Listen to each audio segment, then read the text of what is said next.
Boa tarde. Os deputados aprovaram ontem em plenário o projeto de lei que dispõe sobre as diretrizes orçamentárias para o ano que vem. A proposta foi aprovada com as emendas acatadas na Comissão de Finanças e Tributação, que recompõem os valores do 12º dos poderes. No plenário, os deputados aprovaram por maioria a proposta que mantém os atuais repasses dos percentuais destinados aos poderes, sem redução no 12º. Foram 31 votos a favor e 7 contrários, dos deputados do PSL e de Bruno Souza, sem partido. A votação foi acompanhada e aplaudida por representantes da UDESC, do Tribunal de Contas, do Tribunal de Justiça e do Ministério Público de Santa Catarina. Vários deputados defenderam o projeto aprovado com a manutenção do 12º. Primeiro, conhecer a realidade de cada poder, saber se sobra dinheiro ou não. E depois, discutir com grandeza, todos pensando da mesma forma, para o dinheiro voltar para o cidadão, porque o bom dinheiro é aquele que chega lá no município onde o cidadão vive. Daí sim, é uma construção bonita. Não desse jeito.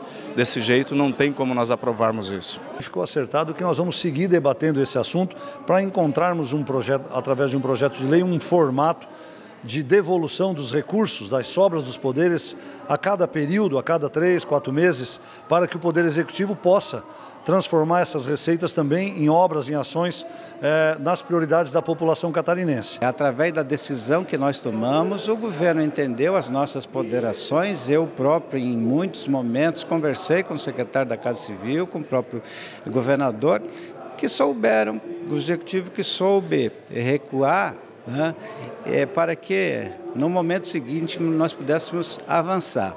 Eu acho que assim nós construímos agora uma ampla maioria, se não uma unanimidade desta casa, do projeto que será construído pelo Executivo, obviamente que dialogado com todos os poderes, para que possamos fazer desse projeto um projeto de Santa Catarina. Durante as votações, o líder do governo na Assembleia Legislativa, deputado Maurício Scudlarch, liberou a bancada para votar a favor do projeto, com a emenda mantendo os atuais percentuais do 12º. Os poderes têm os seus projetos, os presidentes que assumiram têm a sua aspiração, a sua cobrança das suas bases, tanto no Judiciário quanto no Ministério Público, Tribunal de Contas, e buscando um entendimento. Afinal, nós só vamos ter uma Santa Catarina mais forte com vencedores, não é momento de medir forças. Nós ainda acreditamos que há sobras nos poderes, nós ainda acreditamos que essas sobras devam integralizar o tesouro para a execução das medidas necessárias no Poder Executivo, mas nós admitimos que a forma como estava sendo gerida talvez não fosse a forma mais adequada. Por isso, o governo liberou o voto para que fosse de fato aprovada a LDO naquilo em que o relator aconselhou ou remeteu, para plenário, e a partir daí ficou um compromisso da Casa Legislativa e também dos outros poderes da gente construir um projeto de lei a 10 mãos, como a gente vem chamando, ou seja, com a participação de todos os chefes dos poderes, prevendo sim a forma com que os poderes irão devolver os recursos para o Poder Executivo. Os titulares dos poderes e o reitor da UDESC passaram a tarde na Assembleia Legislativa acompanhando a votação da Lei de Diretrizes Orçamentárias. Eles vieram defender a necessidade de manter a autonomia financeira de cada poder e, ao final da votação, participaram de uma entrevista coletiva. Participaram de entrevista coletiva na Assembleia Legislativa os presidentes do Tribunal de Contas do Estado e do Tribunal de Justiça, além do Procurador-Geral do Ministério Público de Santa Catarina e do reitor da UDESC. Todos esses poderes e instituições têm garantido pela Constituição o direito ao 12º, um percentual do orçamento do Estado repassado mensalmente a cada um deles, garantindo independência administrativa e financeira. O presidente da Comissão de Finanças e Tributação, deputado Marcos Vieira, abriu a entrevista, explicando que o Parlamento e demais poderes e instituições perderiam 2 vezes, com a redução do 12º e com a mudança no conceito de receita corrente líquida, que reduziria a base de cálculo para definir o percentual de cada um.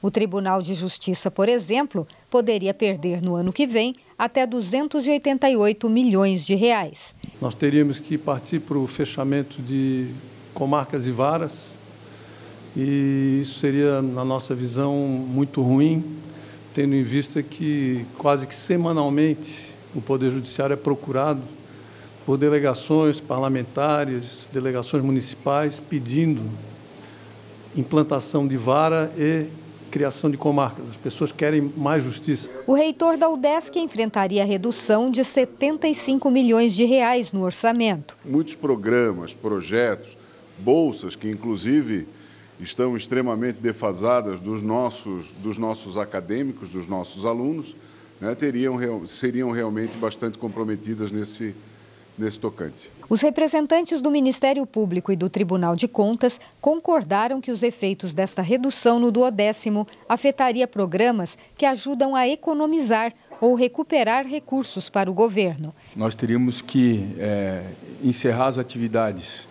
Se nós fôssemos monetarizar a consequência disso, de 63 a 110 comarcas no estado, nós teríamos que reavaliar uma série de programas institucionais, dentre eles o programa da Força Tarefa, que o Ministério Público mantém com a Secretaria da Fazenda e que nos últimos 7 anos arrecadou efetivamente para os cofres públicos 715 milhões de reais. A atividade de controle é fundamental para o aprimoramento da máquina pública e quando se corta no controle, as consequências são sempre negativas.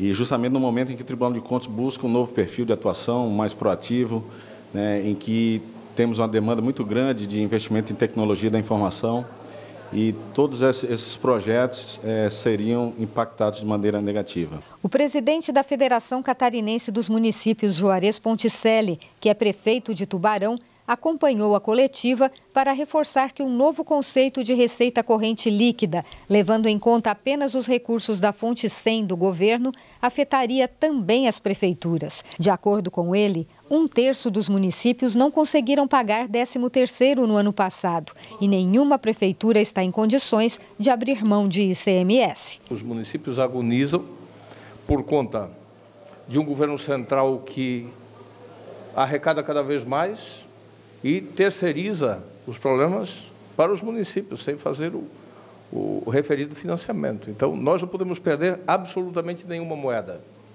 Nós estamos vivendo angústias cada vez maiores. Todos os participantes da coletiva comemoraram a intervenção da Assembleia Legislativa no texto original da Lei de Diretrizes Orçamentárias. Para eles, as emendas parlamentares que evitaram a redução do 12º e a aprovação de um novo conceito de receita líquida garantiram a autonomia dos demais poderes e instituições. O parlamento dá uma mostra muito importante de segurança jurídica aos catarinenses, ao governo, aos poderes e à sociedade, com a construção dessa solução que prestigia as preocupações de todos e mantém o diálogo aberto para a gente poder continuar discutindo temas que fazem parte da agenda catarinense de Estado e que, para isso, todos os poderes aqui já deram demonstração concreta de que estão dispostos a contribuir no que lhes for permitido, garantindo a segurança das instituições. Já na manhã desta quarta-feira, a bancada do Oeste se reuniu na vice-presidência da Assembleia Legislativa. Os parlamentares deram andamento a assuntos que já fazem parte das discussões do colegiado. Durante a reunião, os parlamentares atualizaram os trabalhos de cada um deles, já que os temas são divididos para que tenham melhores resultados. Cada um atua mais em determinada área e aí a gente divide as atribuições porque fica mais fácil também, cada um acompanha as suas e aí dessa forma a gente tem mais efetividade no resultado. Todos nós de alguma forma contribuímos para que a bancada tenha um bom resultado. Os deputados abordaram a questão da instrução normativa do leite imposta pelo Ministério da Agricultura para a produção e industrialização da bebida. O assunto foi tema também de audiência pública na Assembleia. Mas o assunto mais debatido foi a destinação de carcaças de animais. Os deputados pretendem se reunir com o governador e órgãos de sanidade do Estado para atestar a importância do destino correto dos restos. Uma das principais preocupações dos parlamentares do Oeste que compõem a bancada é em relação à destinação de carcaças animais. De acordo com os parlamentares, há pelo menos 3 anos um projeto piloto é executado. Através dessas carcaças são produzidas rações e farinhas. O problema é que existe um entrave burocrático junto ao Ministério da Agricultura. Falta normatização para que os produtores dessa ração possam comercializar o produto fora do Brasil. A falta de normatização é o que emperra a geração de riqueza e renda com a produção de ração e farinha. Eles pretendem se reunir ainda com a ministra da Agricultura, Tereza Cristina, para solucionar o impasse. O colegiado pretende acionar o Fórum Catarinense para garantir a agenda. Além desse assunto, os deputados destacaram os problemas de infraestrutura da BR-282. Os acessos de municípios não estão no cronograma de obras. Exemplo é o entroncamento entre a BR-282 e 158. Outro assunto é a instalação de uma adutora no rio Chapecozinho. A estrutura daria fim à falta de água na região durante a temporada de verão. O benefício seria para pelo menos os próximos 20 anos. Os recursos chegaram a vir para o Estado, mas como não foram utilizados, retornaram para a União. Com o projeto pronto, a intenção é reaver os valores junto ao governo federal. E você vai ver a seguir. Secretário da Fazenda presta esclarecimentos aos deputados da Comissão de Finanças e Tributação sobre os incentivos fiscais concedidos pelo governo do estado. A gente volta em instantes.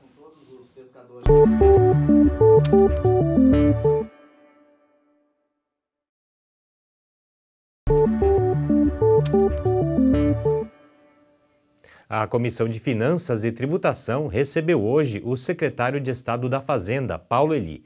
Ele veio esclarecer aos deputados diversas questões sobre os incentivos fiscais concedidos pelo governo do estado a determinados segmentos da economia. Ao longo dos anos, o governo do estado concedeu benefícios fiscais a determinados segmentos da economia com o objetivo de incentivar empresas a se instalarem aqui. A prática é realizada em todos os estados do país, com a finalidade de aumentar a competitividade. Em Santa Catarina, os benefícios foram concedidos por decretos e agora todos têm que ser revisados e aprovados pela Assembleia Legislativa por meio de projeto de lei. Esse foi o principal assunto debatido na reunião da Comissão de Finanças e Tributação. O secretário da Fazenda, Paulo Eli, informou aos deputados que a revisão dos incentivos fiscais é um processo que vai levar 4 anos. Um trabalho bem duro, um trabalho difícil para identificar todos os benefícios fiscais que o Estado já concedeu nesse período todo. Nós estamos num processo de convalidação dos benefícios que foram concedidos sem autorização do CONFAS. Então, nós encaminhamos já vários projetos aqui para a Assembleia e no segundo semestre nós vamos encaminhar outros, no ano que vem outros. Então, isso é um processo contínuo de aperfeiçoamento da nossa legislação tributária para trazer segurança jurídica para as empresas, para elas investirem cada vez mais no Estado. Como os deputados têm até o dia 31 de julho para aprovar os incentivos fiscais por meio de projeto de lei, o governo do Estado enviou à Assembleia Legislativa uma proposta geral para convalidar todos os benefícios. A decisão foi tomada como solução provisória para que as empresas não percam os incentivos, já que o prazo para aprovação é curto. Depois, a Secretaria da Fazenda vai analisar os casos para enviar novos projetos de lei no segundo semestre. São muitos benefícios concedidos nesse período e não tem tempo hábil para nós construirmos a legislação com os setores para fazer a revisão. Então, essa revisão, nós vamos reinstituir os benefícios, que é o PL 173, né? Que tem que ser aprovado ainda antes de 31 de julho, né? Para que os benefícios tenham vigência a partir de 1º de... Quer dizer, a continuidade da vigência a partir de 1º de agosto. Tem vários benefícios fiscais que nós não renovamos e esses benefícios nós estamos ainda discutindo com alguns setores para ver qual é a forma que nós vamos amenizar a carga tributária nesse processo. Os deputados fizeram várias perguntas ao secretário, tiraram todas as dúvidas. Ficou claro que os benefícios concedidos às empresas são essenciais para o desenvolvimento econômico do Estado.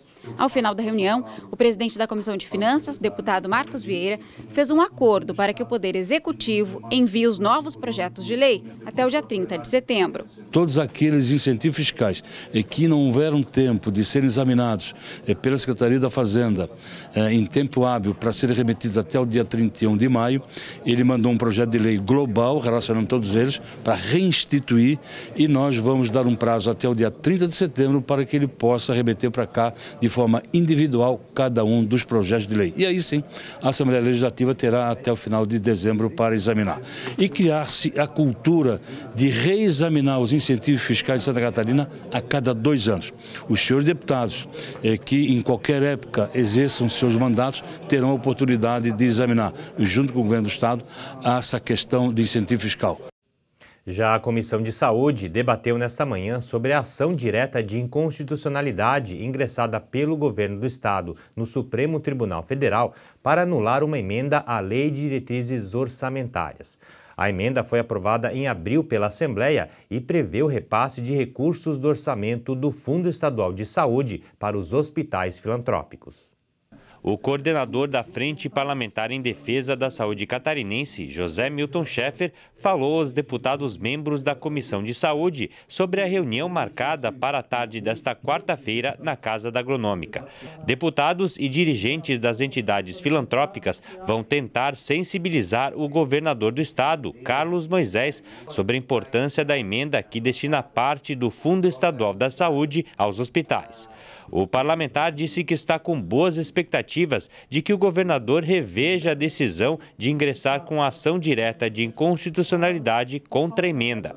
Ele lembra que os hospitais filantrópicos são responsáveis pelo atendimento de 77% da população que utiliza o Sistema Único de Saúde no estado. Uma articulação feita em conjunto aí pela Federação dos Hospitais, pela Comissão de Saúde, pela Frente Parlamentar, para convencer, a Secretaria de Saúde, o próprio governador Carlos Moisés, que irá nos receber agora à tarde na Casa da Agronômica, onde nós vamos colocar as razões do projeto de lei para tentarmos aí suplementar a ADIM colocada pelo governo em Brasília e encontrarmos aí uma saída para a aplicação dessa lei que vai beneficiar os hospitais filantrópicos. A ideia é sairmos da reunião com uma equação já pronta, no formato de convênio, nos critérios que serão adotados para a remuneração dos hospitais filantrópicos e que seja de comum acordo entre o Executivo, os hospitais e também a Assembleia Legislativa. Eu estou muito esperançoso de que essa reunião será dado um passo definitivo na consolidação dessa lei como uma política pública em prol dos hospitais filantrópicos de Santa Catarina. Durante a reunião ordinária, a Comissão de Saúde aprovou ainda o projeto de lei que institui a Semana de Prevenção, Conscientização e Combate à Automutilação. De acordo com a proposta, as atividades deverão ser realizadas na primeira semana de setembro e vão integrar o calendário oficial de eventos do Estado. E hoje à tarde será lançada uma nova frente parlamentar aqui na Assembleia. O colegiado, que será coordenado pelo deputado Valdir Cobalcini, vai trabalhar na defesa dos setores madeireiro e moveleiro de Santa Catarina. O objetivo da Frente Parlamentar em Defesa do Setor Madeireiro e Moveleiro é sugerir políticas públicas, além de incentivar estudos, projetos e planejamentos no Poder Executivo para fomentar o crescimento do setor. No mesmo encontro acontece também o lançamento do Fórum de Apoio, Manutenção e Desenvolvimento do segmento. De acordo com a Associação Catarinense de Empresas Florestais, Santa Catarina possui mais de 5.500 empresas do setor, gerando mais de 90 mil empregos, sendo 42% indústria madeireira, 28% móveis, 23% papel e celulose e 7% na produção florestal. De acordo com o coordenador da frente, deputado Valdir Cobalcini, no sul do Brasil, onde predomina o plantio de pinos, temos a melhor condição mundial para o cultivo. A produtividade média atinge 31 metros cúbicos por hectare ano. Já em outros países, a média não ultrapassa 23 metros por hectare ano, como a China, por exemplo. A frente será lançada amanhã, às 5 da tarde, no plenarinho da Assembleia Legislativa. E o Jornal do Parlamento termina aqui. Mais notícias você confere às 6h45 no TVA Notícias. Uma boa tarde para você.